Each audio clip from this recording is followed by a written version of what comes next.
Good morning মৰমৰ বন্ধু বান্ধৱীসকল, কি খবৰ আপোনালোকৰ? সকলোকে স্বাগতম জনাইছোঁ মোৰ অইনীতি ভিডিঅ'লৈ। আজি আকৌ আহিছোঁ দোকানলৈ, মানে আজি ল'লোঁ মাংস আৰু লগতে দেখা পালোঁ সৰু সৰু মাছ আৰু সৰু সৰু মাছ আনি ডাইৰেক্ট কেৰাহীত বহুৱাই দিলোঁ আৰু এইদৰে পুৰি খালোঁ। কিমান যে সোৱাদ লাগে হয়নে নহয়? ৰাতিপুৱাৰ সাজ খাই লওঁ দেই, আৰু মানে এতিয়া যাবই লাগিব আকৌ আনিবৰ কাৰণে তাক। যিহেতু আজি আলহী মাতিছোঁ, এতিয়া আলহী সোনকালে ভাত খাব, তাৰ আগতে ভাবিলোঁ এইখিনি ৰেডি কৰি লওঁ। বনোৱাতকৈ ৰেডি কৰাহে বহুত সময় লাগে, বিশেষকৈ পিঁয়াজ আদা নহৰু ইমান যে সময় লাগে হয়নে নহয়? ইহঁতৰ ছাল বাকলি গুচাওঁতে কি ক'ব আৰু পিঁয়াজে সদায় মোক প্ৰতিশোধ লৈ জানে, সদায় মোক কন্দুৱাই আৰু পিঁয়াজ কাটিলে মই সদায় কান্দো। ইমান বেয়াকৈ প্ৰতিশোধ ল'ব লাগেনে? তাক কটাৰ বিনিময়ত মুখে কন্দুৱাই, সিহে কান্দিব লাগে।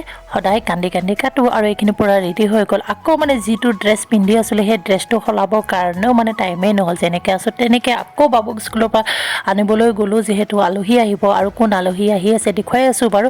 তাড়াতাড়িকৈ লৈ আহোঁগৈ, গোটেইখিনি বস্তু ৰেডি কৰি ৰাখিলোঁ আৰু তাক স্কুলৰ পৰা লৈ আহিয়ে মানে বনাবই লাগিব। বিয়াৰ পিছত যিহেতু প্ৰথমবাৰ একেলগে আহিব, আৰু যেতিয়া প্ৰথমবাৰ আলহী আহে ন, আমি মানে কিবা নহয় কিবা এটা হ'লেও দিওঁ। একো দিব নোৱাৰিলেও গেঞ্জি এটা হ'লেও, নহ'লে গামোচা এখন হ'লেও, নহ'লে ৰুমাল এখন হ'লেও দিওঁ।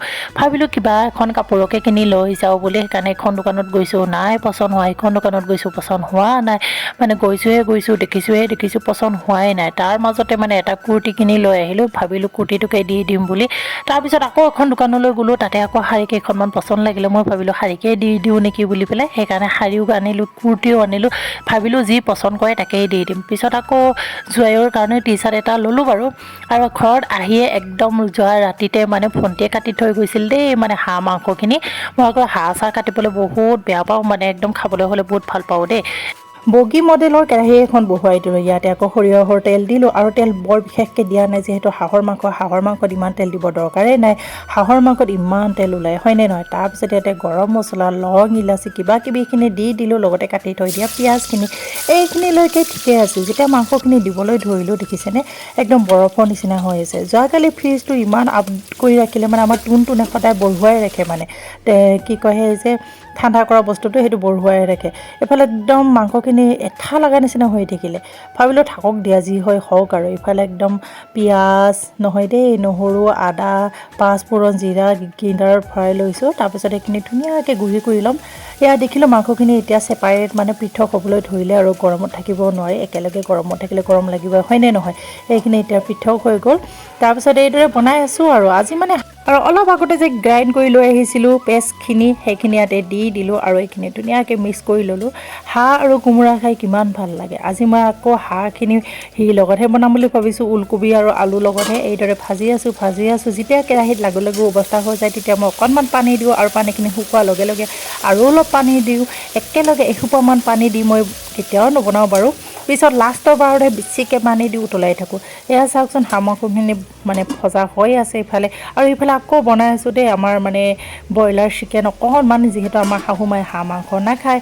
ইফালে ব্ৰইলাৰ হৈ আছে, এয়া চাওক ব্ৰইলাৰ, আৰু ইফালে হৈছে হাঁহ মাংস। দুয়োটাকো মানে আলু আৰু ওলকবি দিয়েই বনাম আজি। আৰু এয়া বনাই আছোঁ। বনোৱাৰ মাজতে আহি পালে নহয় আলহীয়ে। পিছত ৰেচিপিখিনিত দেখুৱাবই থাকিল, আলহীৰ লগত কথা পতা চাহ দিয়া এইবিলাকতে মানে ব্যস্ত হৈ পৰিলোঁ। আৰু এই আলহী আহিছে, আমাৰ নাগিন আহিছে, মোৰ ভণ্টিজনী আহিছে। নাগিনো মোৰ ভণ্টিয়ে হয় বাৰু, নাগিনৰ বাই মোৰ ভণ্টি। তাৰপিছত জোৱাই আহিছে, আৰু খিৰিকীৰ পৰা সেইদৰে মই ভিডিঅ' কৰি আছোঁ। তেওঁলোকক এতিয়া ভাত পানী খুৱাই লওঁ। আৰু এটা কি কথা হ'ল জানেনে, আজি মানে আমাৰ ধান পথাৰতে মৰণা মাৰিছে। এই যে ধান মৰা মেচিন, সেয়া ভাবিলোঁ আলহীক ভাত দিওঁ আৰু পথাৰলৈকে গৈ আহোঁগৈ। আৰু আলহীক ভাত পানী দি উঠি পথাৰ পালোঁগৈ, লগতে নাগিনো গ'লগৈ, আৰু টুনটুনেতো পিছে পিছে যাবই, যিহেতু মাহীয়েক আহিছে। আৰু এয়া চাওক পথাৰ আহি পালোঁহি। দেউতাক ক'লোঁ গছৰ তলত অলপ বহি লওক, তাতে ভাত খাব বুলি। দেউতাই ক'লে ঠাণ্ডা লাগিছে, ৰ'দতে খাওঁ বুলি। আৰু ইয়াতে আমি এতিয়া ভাত পানী দি আৰু ঘৰলৈকে যাওঁ। আৰু ঘৰত গৈ কি কি কৰি আছোঁ চাই থাকিবলৈ একেবাৰে নাপাহৰিব দেই। আজি ভিডিঅ'ত একদম ধামাকা ফটকা এটম বম চব হৈ আছে, চাই থাকিলেই বুজি পাব।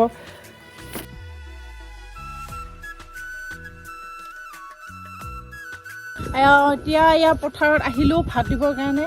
আমাৰ মানে আজি মৰণা মাৰিছে, আৰু এইজনে আমাৰ নাগিন চবেই চিনি পায়। মই মানে হেলমেটটো খোলাই নাই, আৰু হেমলেটটো আহা। আমাৰ এইজনী গুৱাহাটীত থাকি একদম এনেকুৱা পৰিৱেশ পোৱা নাই যে, একদম চিৰিয়াখানাৰ পৰা ওলোৱা যেন অনুভৱ হৈছে তাই। এইজনী একদম চিৰিয়াখানাৰ পৰা ওলাই আহিছে আৰু ন। আহা, এইফালে নাযায়, সাপ আছে। उधर जाएंगे हम लोग अभी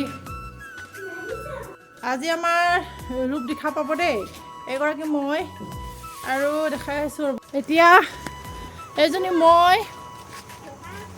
মই দেই আৰু এয়া নাগি নাহি আছে এতিয়া আমি ধানৰ মাজে মাজে ৰীল বনাব গৈ আছো দেই গোটেই দুখ কষ্ট ভাগৰ চব পাহৰি পোৱা যায় যেতিয়া বাই ভনী কেইজনী আমি একেলগ হওঁ পথাৰৰ পৰা আহিলোঁ বাচন বাতি ধুলোঁ আৰু নাগিনে ক'লে বোলে এতিয়া এনেই নাথাকোঁ দেই আমাৰ মেখেলা চাদৰ পিন্ধি আমি ৰীল বনাম ভিডিঅ' কৰিম বুলি পেলাই তাই আদেশটো মানিবই লাগিব তাই বুলিয়ে নহয় দেই আমাৰ মাইনুও ক'লে তাৰপিছত আৰু এয়া চাওক আমি মেখেলা চাদৰ পিন্ধিলোঁ ক'লে বোলে একে নিচিনা হ'ব লাগিছিল মই ক'লোঁ একে নিচিনা মেখেলা চাদৰ নাই যিহেতু মই ইমান বছৰ বনবাসী হৈ আছিলোঁ এই চাদৰকেইখন একে নিচিনা হ'লেই হ'ব দিয়া বুলি তাৰপিছত ঘৰৰ সন্মুখত থকা পথাৰত আহিলোঁ ৰীল বনালোঁ বাপৰে কি ক'ব আৰু গোটেই কেইজনী মানে চিট পখিল হৈ গ'লোঁ সকলোবিলাক পাহৰি গ'লোঁ ইমান ডাঙৰ হ'লোঁ ইমান বৃদ্ধ হ'লোঁগৈ চব পাহৰি গ'লোঁ অৱশ্যে আমাৰ নাগিনজনী ইমান বৃদ্ধ নাই হোৱা দেই তাই একদম মানে কি ক'ব ছোৱালী হয় আমিহে বোৱাৰী হৈ গ'লোঁ আৰু এয়া চাওকচোন মই ইমান চিঞৰি আছোঁ ইফালে চোৱা ফটো উঠাওঁ বুলি নাই তেওঁলোকে নুশুনে পিছত এটা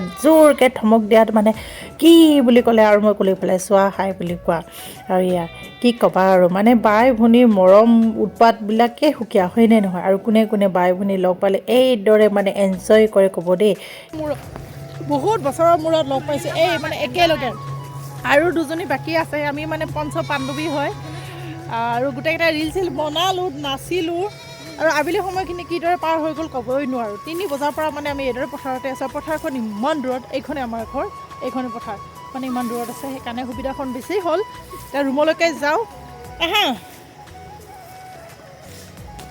তাৰপিছত ভণ্টিক ক'লোঁ বোলে শাৰী আনিছিলোঁ পিন্ধি ট্ৰায়েল মাৰা যদি পচন্দ নাই হোৱা ঘূৰাই দিম বুলি বোলে ভণ্টি এইখন শাৰী পিন্ধিলে সিখন শাৰী পিন্ধিলে আজি ভিডিঅ'টো কেনেকুৱা লাগিলে ক'ব দেই আকৌ লগ পাই আছোঁ